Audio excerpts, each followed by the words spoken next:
Welcome to Living Magically. I'm your host, Michelle Orwick, and this week we have yet another Magical Monday. And the energy right now is definitely a go with the flow kind of energy. We have 4 planets and an asteroid all in retrograde. We're still continuing with the Mercury retrograde until the 28th of August. We have 3 other planets in retrograde, and we have Chiron, the wounded healer, in retrograde. So with all of that, we're being asked to just take this intensity and move through it with as much grace and ease and flow as possible. And whatever's happening, try not to take it personally, because it's not happening to you, it's happening around you, and it's happening to everybody. The other thing to think about here is that we're coming off of that big new moon that moved into the 8-8 portal. Some people say that today, which is the 12th, is the last day of the alignment.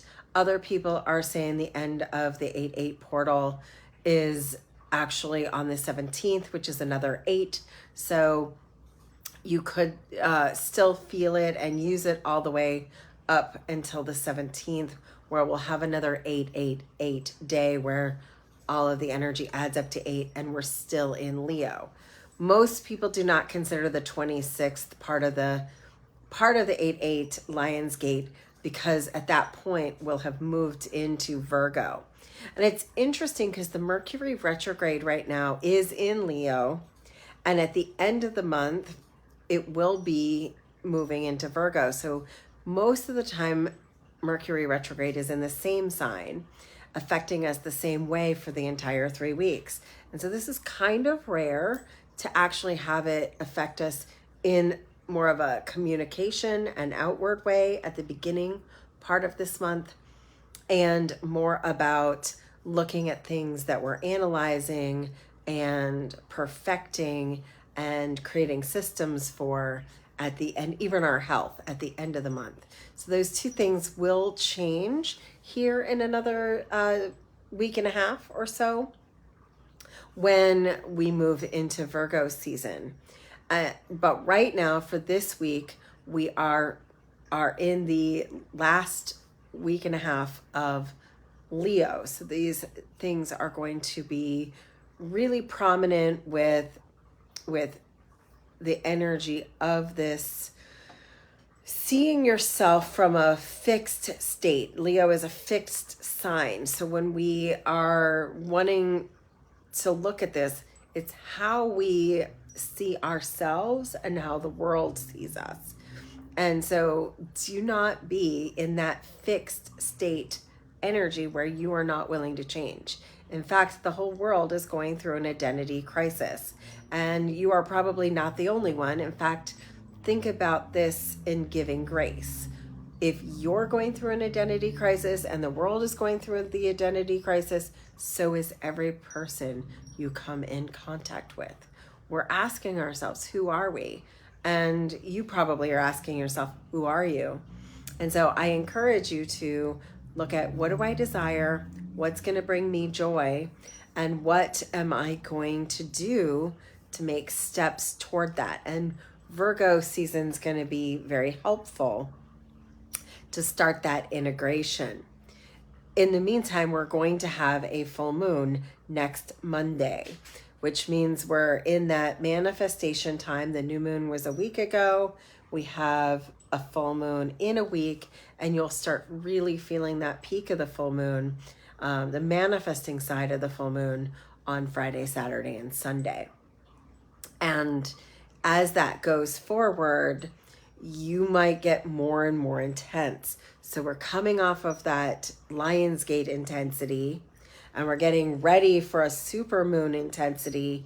So there's sort of a sweet spot in the middle, which might be about getting some things done or resting. So kind of getting over the the Lionsgate hangover, the energy hangover, here on Monday, Tuesday, Wednesday, even Thursday, and putting some things in motion.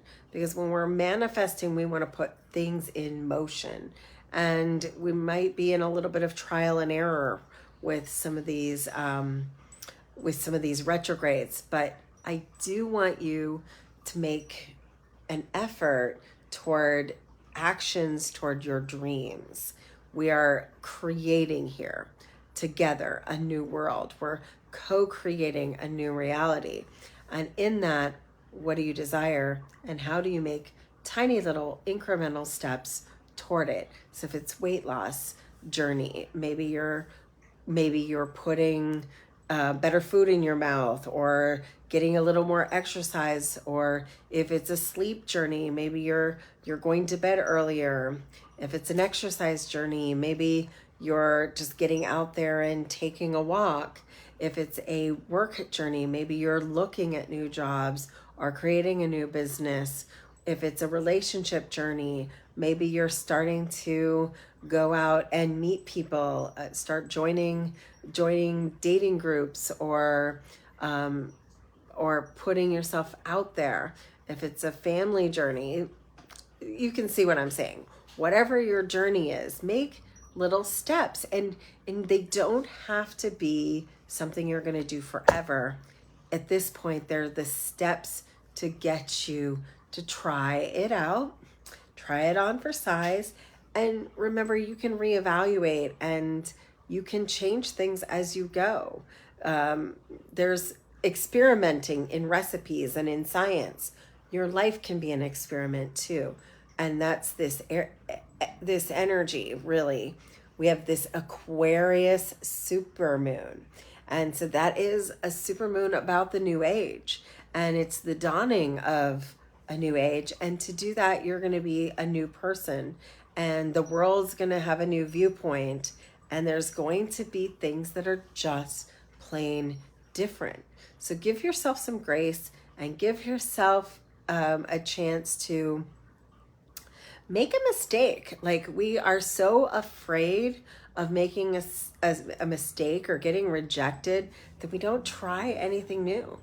And so I'm really inviting really you to be in a flow state and a new perspective, and to create fun and changes, and really get out there and take a risk.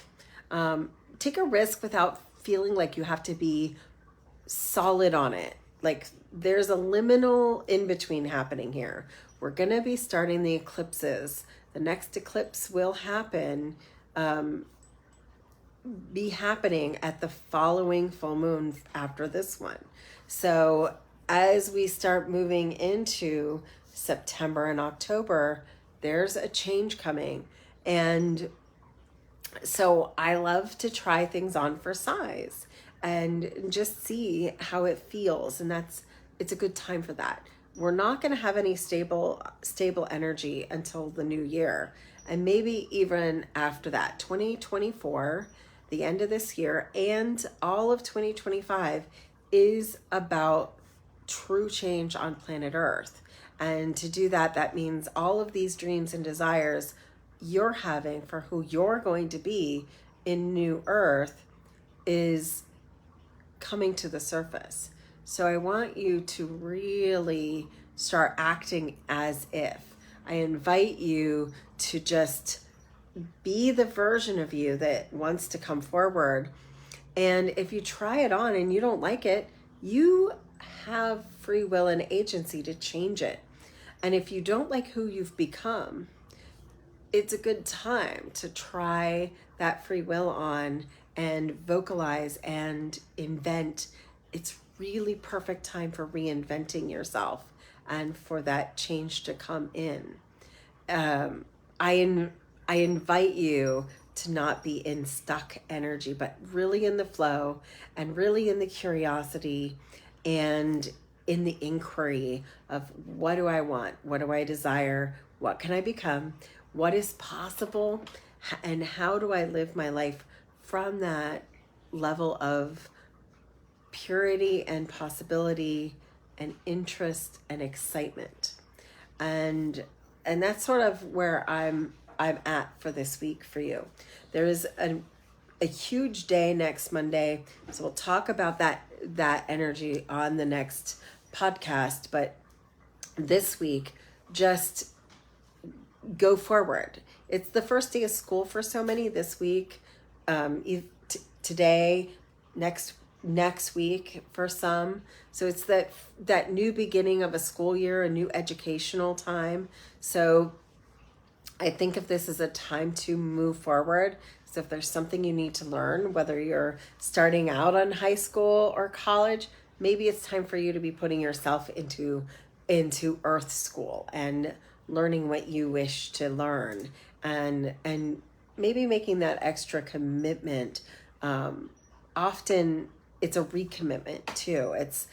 It's when we're in all these retrogrades, it's grabbing those commitments and those things you were doing that maybe life got in the way, and you sort of set them aside.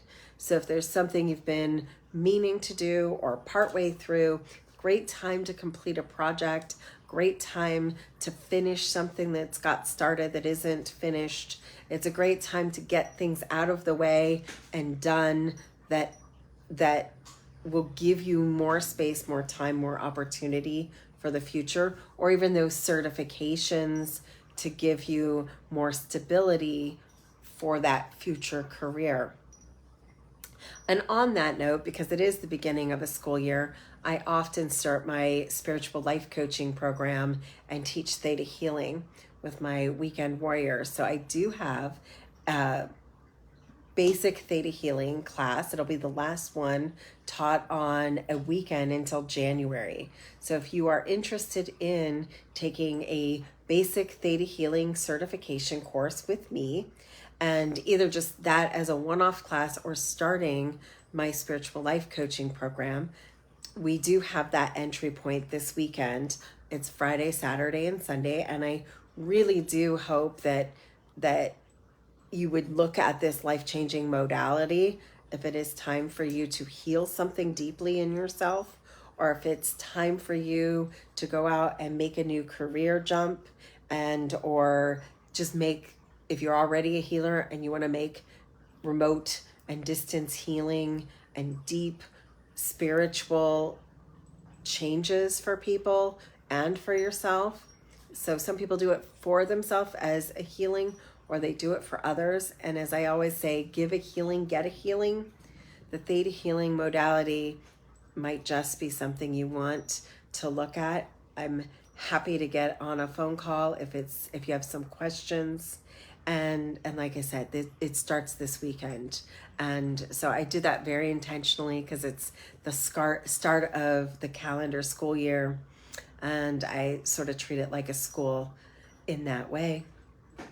And I'm very serious about it. It changed my life.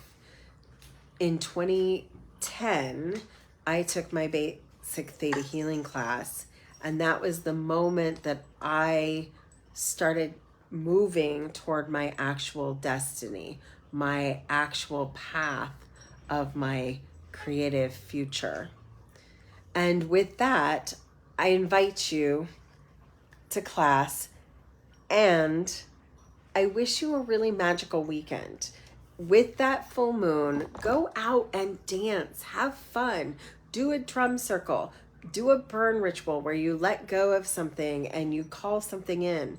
It is an incredible time for celebration. It's an incredible time for manifestation, and as one phase of you leaves, another door opens. And I wish you a magical weekend, a magical week, and a happy Aquarius full moon.